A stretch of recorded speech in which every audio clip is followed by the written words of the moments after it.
Welcome back to AM Agenda. The Prime Minister has now responded to all of the recommendations of the 2020 summit. He did so at a community cabinet meeting in Perth overnight. Sky's political reporter Ashley Gillen was there. I spoke to her a little earlier. Well, Ash, it's taken the Prime Minister longer than expected, but finally he and the government have responded to all of the recommendations of the 2020 summit. Well, Kieren, the Prime Minister's official response to the 2020 summit was actually a few months late. The government says the reason for that was because of the global financial crisis, but also responding to these recommendations was a massive job for the government. You remember over that two-day summit, 1,000 people came to Canberra for a sort of meeting of the minds to come up with ideas for the country heading towards the year 2020. Well, they came up in the end with some 900 ideas, and if you go to the 2020 website now, you can actually go through and see a written response to every single one of those 900 ideas. But Ash, Australia no closer to becoming a republic, despite that being one of the key recommendations of last year's talks. That's right, Kieren. The idea for an Australian Republic is, of course, not a new one, but it is an idea that the delegates at this summit really did support. It received a standing ovation when it was mentioned in the final wrap-up of that weekend. So you think it would have been a great headline grabber for the Prime Minister to come out and say, yes, this is how we're going to respond, this is what we're going to do. But what we got instead was a very vague response from the Rudd government. Thanks, Ashley. Thanks, Kieren.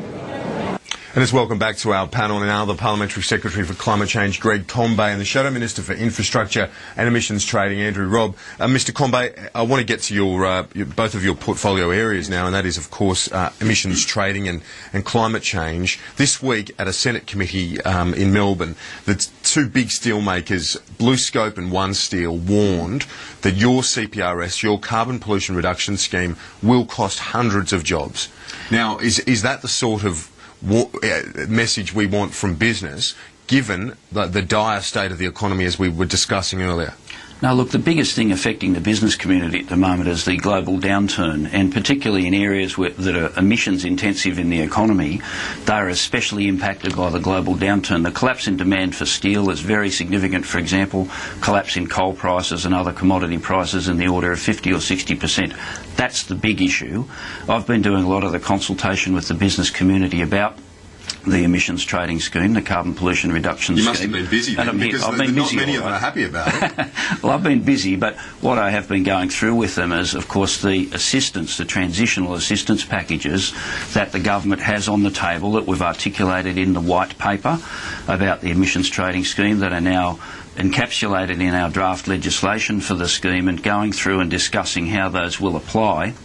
And we'll take that process through to conclusion, but the real factor that's impacting upon these parts of the economy like iron and steel is the global environment. And of course it makes it a very difficult environment to introduce a reform as important as this, but climate change is real. The government accepts the climate science that is around. We are determined to press on as a commitment that we're given, and we wish to take and we believe it important to take a leading role when we get to Copenhagen late this year in international negotiations. Yeah, but the comments from One Steel Chief Executive, for example, Jeff Plummer, he's warning that the scheme, as it's currently formulated, will cost their organisation hundreds of millions of dollars in the early years. Well, I don't know that he's taking into account the assistance package that we have articulated, and we're going through with One Steel at the moment, for example, at a departmental level, the definition of steelmaking activities that would attract 90% levels of assistance and 60% levels of assistance in their activities. These are very significant elements of transitional support. In fact, they're under attack from the other side of the argument in a significant way by the environment movement, but the government is committed to support jobs in these sectors, but also to make a start on the transition to lower emissions intensive, lower levels of carbon pollution in our own economy. That's where we're at. We believe we're getting the balance right, and we'll continue the dialogue with the business community about how these packages will apply. And it's not just the steel industry. You've got companies like Ford Australia also warning that, and I'll quote you from the Ford submission to the inquiry, it says, "It's difficult to precisely quantify the impact, but it would be well in the order of many millions of dollars via increased energy costs. This, the proposed introduction of the scheme in 2010 will coincide with a drop in the passenger car import tariff as well from 10 to 5%. So they're also very concerned about the impact on an already struggling industry. But let's not forget the economic environment in which these comments are being made. The demand for motor vehicles has also dropped significantly in the global economic recession, and as I said before, commodity prices and a whole host of other elements of demand in emissions-intensive parts of the economy are creating a very difficult business environment. So can they cop this further whack? That is the greatest pressure on jobs. Well, we're in dialogue with the business community about the real impact of the CPRS applying and working through with them the job-supporting transitional packages that we have in place for those sectors of the economy. And as I said before, areas like aluminium smelting, for example, are expected to receive 90% levels of support for the overwhelming part of their production process. That is that 90% of their liability for purchasing carbon permits under the scheme that we'll be introducing will be issued to them free, and that's a very, very significant level of assistance. This issue is obviously going to dominate much of the May session of Parliament. It's the budget session, but this CPRS will and the legislation will dominate as well. A lot of pressure on you, Andrew Robb, and your team to come up with a cohesive argument. And, you know, Penny Wong this week was making the point that if Australia fails to pass this legislation, it will be isolated at that Copenhagen summit at the end of the year when they try and come up with a new international agreement. Are you ready to be portrayed as the pariah of on climate change again? Well, that was an absurd statement. I mean, there is no, major scheme operating really anywhere in the world. If you look at even the European scheme, it is pretty much a pilot scheme. They auction 3% of permits in the European scheme. The scheme that Kevin Rudd is looking to introduce will auction 70% of permits, which will mean an $11.5 billion government take of monies in the first year. $11.5 billion in a climate that Greg Combay is talking about, where the rest of the world, we've got such an enormous problem in itself from the global financial crisis. It's not a question of relativities. This is going to go on top of all of that. We've got hundreds of thousands of jobs already predicted by the government will go because of the global financial crisis. Now they are flirting with adding to that tens of thousands of more jobs because of the impact of this deeply flawed scheme. We support a scheme. The trouble is this government has rushed into this scheme for political reasons. They've made a mess of it. It is deeply flawed.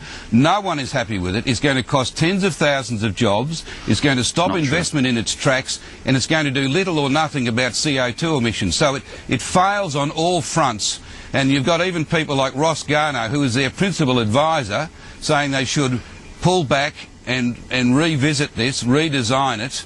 We've got yesterday Tim Costello coming out with the Australian Conservation Foundation again saying it's not going to provide certainty for business, nor will it do anything of any consequence for the environment. So on all fronts they've failed, and yet they will not entertain. Penny Wong spoke for 40 minutes on Monday and didn't spend 1 second addressing any of the concerns that One Steel and Blue Scope and all of the others have raised. Not 1 second. All she did was make this ridiculous claim that we'll be pariahs in some world stage. We ought to get our policy right. If we get the policy right, we will influence the rest of the world. Okay. Not if we rush into something which puts a major impost on industries. Right. You've got in Greg's own electorate. You've got in the Hunter Valley there, you've got Kurri aluminium smelter. They've reduced CO2 emissions since 1990 by 75%. And yet they're going to put at risk 12,000 jobs. Unfortunately, I mean, this debate will have hopefully among us many times in the next few weeks. But there's one important thing, Kieren, with this. In all the dialogue I've had with the business leadership, all of them want to see a scheme passed. Of course, they're arguing about the design of it, the levels of assistance available, but they don't want the Liberals to adopt a position, for example, they want to see the right scheme. Of irresponsibility where there's no certainty for the investment environment. We're going to have to continue this again at another date. We've got to get to a news conference with the Treasurer, Mr. Swan, very shortly as well. Gentlemen, great to speak to you both, and we'll have you on the program again soon, hopefully. Thanks for your time. Pleasure.